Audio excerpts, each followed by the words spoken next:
Welcome to the One Question Leadership Podcast. This is Keiko Price, Director of Athletics and Recreation at Emory University. I believe leaders should be transparent, bold, decisive, and empathetic. As a leader, if you are able to demonstrate these qualities, you won't have a problem rallying and inspiring others to join you on the journey towards success. I can say that the NCAA Pathway Program was extremely useful in helping me think through not only the qualities I want to have as a leader, but also the values I need to stay grounded as a leader. There isn't a day that goes by when I am not tested by situations in the chair that require me to apply my values to the decision-making process. Thank you, NCAA Pathway Program.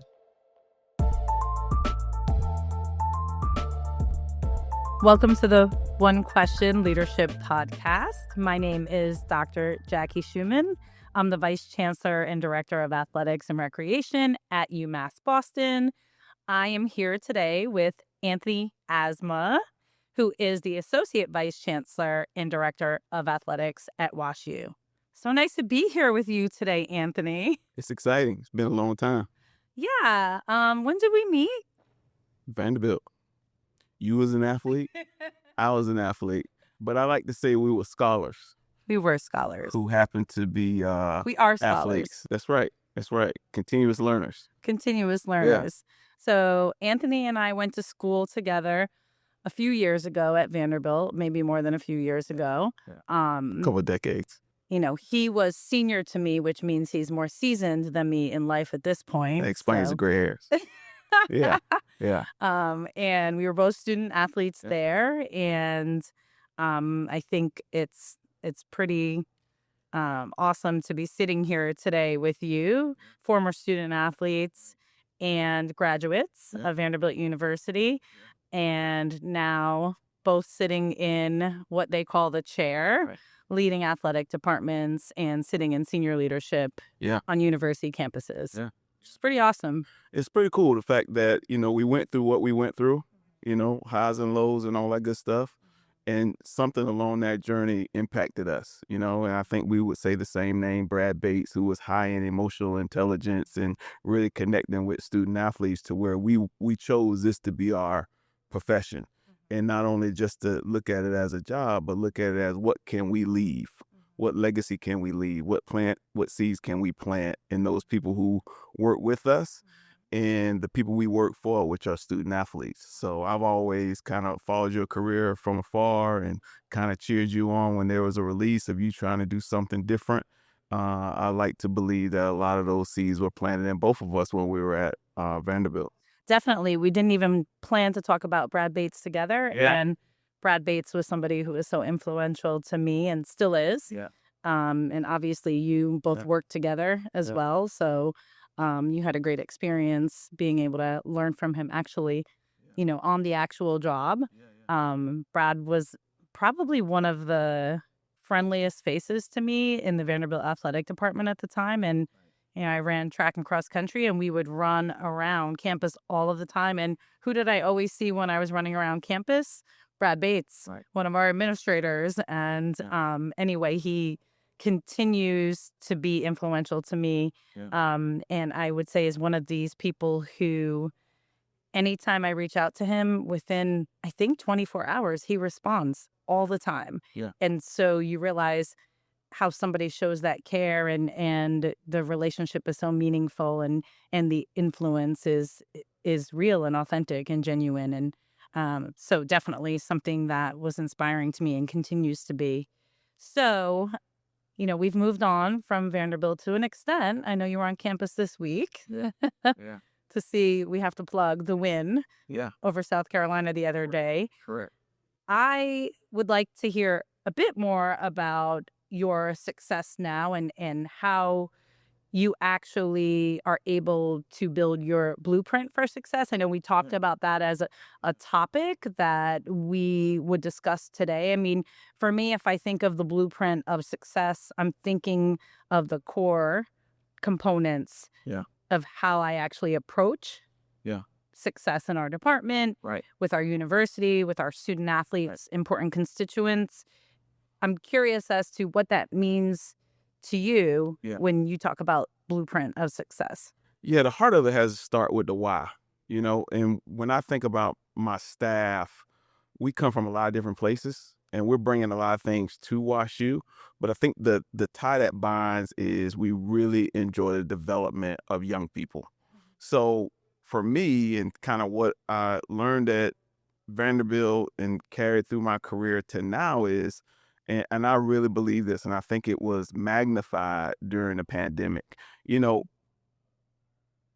passion does not run on fumes the way purpose does. And I'm really built around the purpose and what are we doing, why are we doing it, which leads me to actions that are very intentional, which come from the heart, and I think with this job, I got to remember, and Peter Pilling told me this, he's like 90% of the job is great. 10% is going to challenge you on all fronts. Make sure you're visiting the 10% and you're living in the 90%. So if we can start from that base, it's all about alignment, assignment, before you can even talk about execution of strategies, 5-year plan, 3-year plan, 90-day plan, etc. Are we in alignment with the university?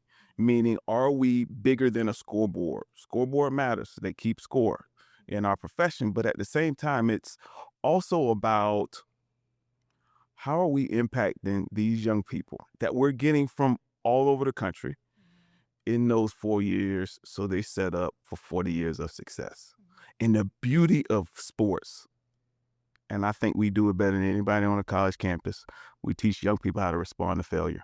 We teach them how to respond to failure. Doesn't matter whether they play or whether they're the best scout team player there is. It teaches you how to respond to failure. And I walked in that when I was at Vanderbilt. Went from being redshirted to that same year playing to then starting to some success. We beat Georgia at homecoming. I had a game-winning tackle against Northern Illinois. And we start the season off, get a pick against Alabama, and I'm benched against Notre Dame. Look back at that, and it created trauma, created struggle. But now any student that comes into my office, student or student athlete, I can relate. And I think that's the important part of people who wore the jersey. The relatability, the intentionality, and the connection. And I think what I saw from Brad, which is eventually what I learned at WashU, is it's important to know people by name and story.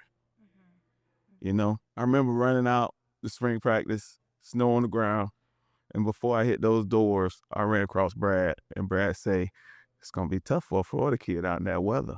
The fact that he knew who I was, a senior associate who knew who I was. Knew where you came from, how it might affect you. Yeah. You know what I mean? So for me, if I ever go on an interview and I'm thinking looking in the rearview mirror and they're walking me from meeting to meeting and the administration doesn't speak to student athletes, that's a bad sign. That doesn't correlate with my core values, right? I really want to be able to connect. It's interesting. Really good coaches talk about touches, right? Making sure that when you come off the bench, you're touching. When you come off the court, you're touching. In practice, you're acknowledging, right? There's a great story about Dean Smith where if you got a pass, you give the sign and you point to the person that gave you the pass that would ended up being an assist. There's a lot to be said about human connection, and really trying to get to know somebody before we get to the emergency. You can't. So continue. Sorry, go ahead. What I was just about to say is you can't build relationships in an emergency, And so being connected. And the challenges we have is that I think our greatest asset at times can be how we manage time. And the challenge we have is in managing that time, usually we don't think about ourselves. Because you're servant leader, I'm a servant leader, but an important ingredient to being a servant leader is self-care. You are giving me 5 to 100 nuggets of things to talk about here, and a piece that stands out is how much what we probably both experienced as student athletes, and we're hearing some of what you experienced as a student athlete really influences to this day, that blueprint for success. And you're talking about the purpose, and I'm hearing the student athlete and the touch with the student athlete and the care for the student athlete as a part of that purpose. And then I'm also hearing I also have to care for myself, which I'm assuming, like I needed to as well, although we were much younger. Yeah. Self-care mattered and always matters as a student athlete as well. Yeah. And, at the same time, you needed to know people cared for you. I remember finishing a race at Vanderbilt and sitting in a corner crying, and my coach coming up and saying, "Jacqui, you're too hard on yourself." And I thought, why is he saying that? I ran a terrible race. Like, this was not a good performance. I should be hard on myself. And I deal with those same things now where, we're successful.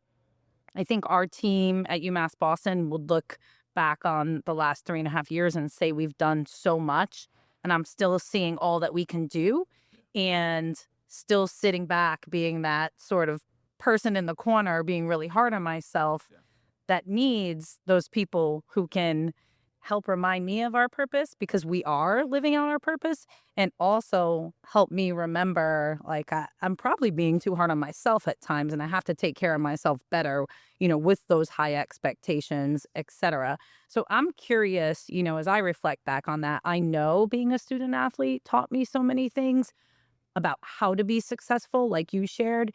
And I know that experience has helped me be the strong leader I am today.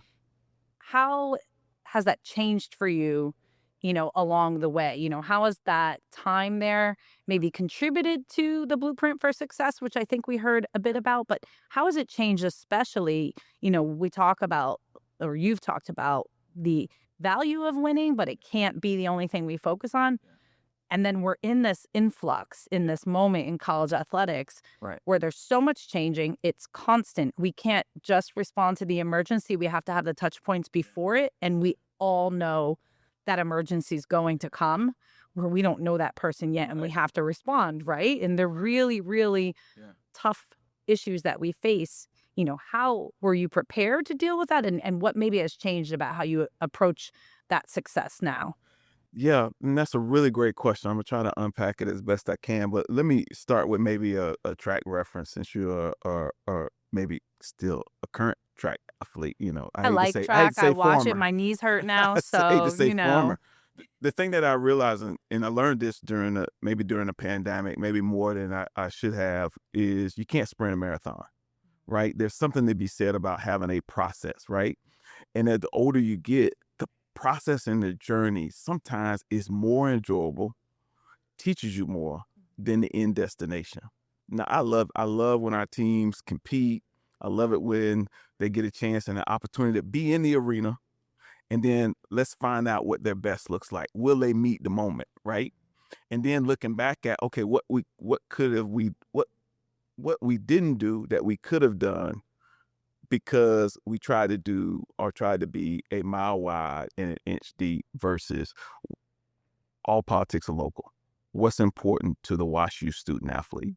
And let's make sure we focus on that, because our biggest thing is, how do we develop? And also, how do we get young people to go beyond their aspirations? Which, when I think back selfishly and look in the mirror at what I experienced at Vanderbilt, there's pieces of that there. Now, I didn't have it all together, tied up in a nice bow as some of these student athletes that I meet. But the beauty of it is, it goes back to a SAC leader said to me in my second year. He's like, with all due respect, we know you can bring people in to come speak to us who are in the C-suite, but we would like to hear from students or alums who are less than 5 years out. And I was curious. I was like, to why? Because we want to know what their missteps were, because there's a lot to be learned from that. And at that moment, the light came on to say, I got to share my failures. To let them know that you can respond to failure. And it comes in a lot of different ways, And I thought this was interesting, because I sit down with no more than 6 students and student athletes for lunch twice a month. I try. And when they talk about, they get discouraged when they hear what other students are doing. And it was one that was In very terms old. of the success of other students? Well, or other students are doing internships and, Yeah. and you know, the vacations and all of Like that. discouraged that th're not doing it or they're not able to do it. Yes. Correct. And you know, all of those means we came back to the point of you got to run your own race. It's sometimes, and in some seasons of your life, you're not meant to sprint. There's a time to kind of go at a good pace, learn, develop, take 2 steps forward, take 3 steps back, understand what you missed, and really be able to start to accelerate. But if you get too caught up in, I got to play this game of perfection, you're going to miss the moment. You're going to miss the opportunity, right? How best do I learn how to make a layup in traffic? It's not by watching other people. It's by the experience, and sometimes by missing, so I can perfect it to a point where I'm going to make more than I miss, right? As well as we talk about, you know, what are your values? Because if you got real values, it's just like excellence. Remember, Brad used to say excellence is not part-time. It's who you are. It's the habits that you're learning and forming and developing and all that good stuff. So to answer your question, I'm still a work in progress. My hope is I'm learning more and being able to understand more, and living in that quote somebody told me is when you've experienced a lot, then you kind of seen these movies before. It's just different characters. So now you can change the ending, you know? So this is so great and really, to me, keeps going back to what you said at the beginning of this, which is that purpose, right? Yeah. Really knowing in your success blueprint what it boils down to, right? So when all the chips are on the table, all the emergencies are coming, all the things are changing, this is why I do what I do. This is why we do what we do. And as you're talking about your student athletes and them needing to hear a bit more about the failures or the things that you've overcome or people have overcome, a lot of that is how they find their purpose, how they really refine their values. And, you know, I've had success myself, and, you know, it took me almost 20 years to go back and get my doctorate. And every 3 or 4 years, I thought about it. I tried to approach it. I couldn't get there. And it was really one of the hardest things that I did. And I was able to do it because of some of the things I didn't achieve. That I finally got to a point where I was like, this is something I really wanted to do. It's going to make me better. And I'm getting clearer and clearer about what matters to me. And in leadership, when you're faced with so many different things, you have to know what you value. We all have to know what matters. And we have to know why we're doing this, because that 10% that you're talking about can hit you in the face really hard some days and make you question why. And that why has to be the purpose. It has to be tied to those values. And a lot of that is really, as you said, along the way about the things you've overcome to make you understand what really matters. And so my last question to you is, why does it matter to you to lead? I think I have a story to tell. My hope is that I went through what I went through to help others. And my whole motto has been build a bridge for people to come over. You know, and we get to work in academia. And I think you and I agree with the fact that there's talent in every zip code, in every community. Access and opportunity is not equally distributed, right?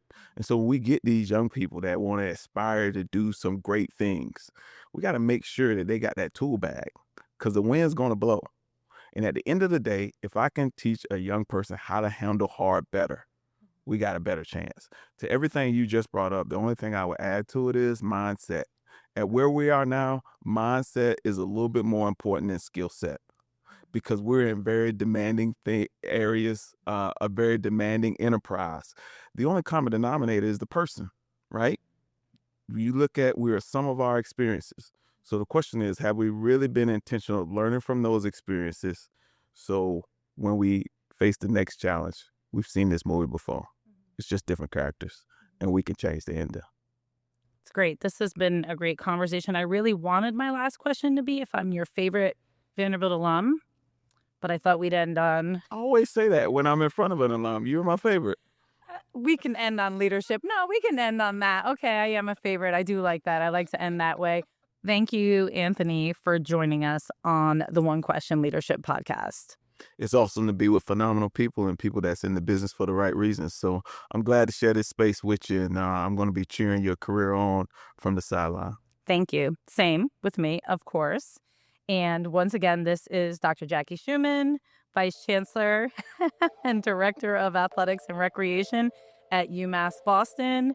And I've been here today with Anthony Azama, Associate Vice Chancellor and Director of Athletics at WashU.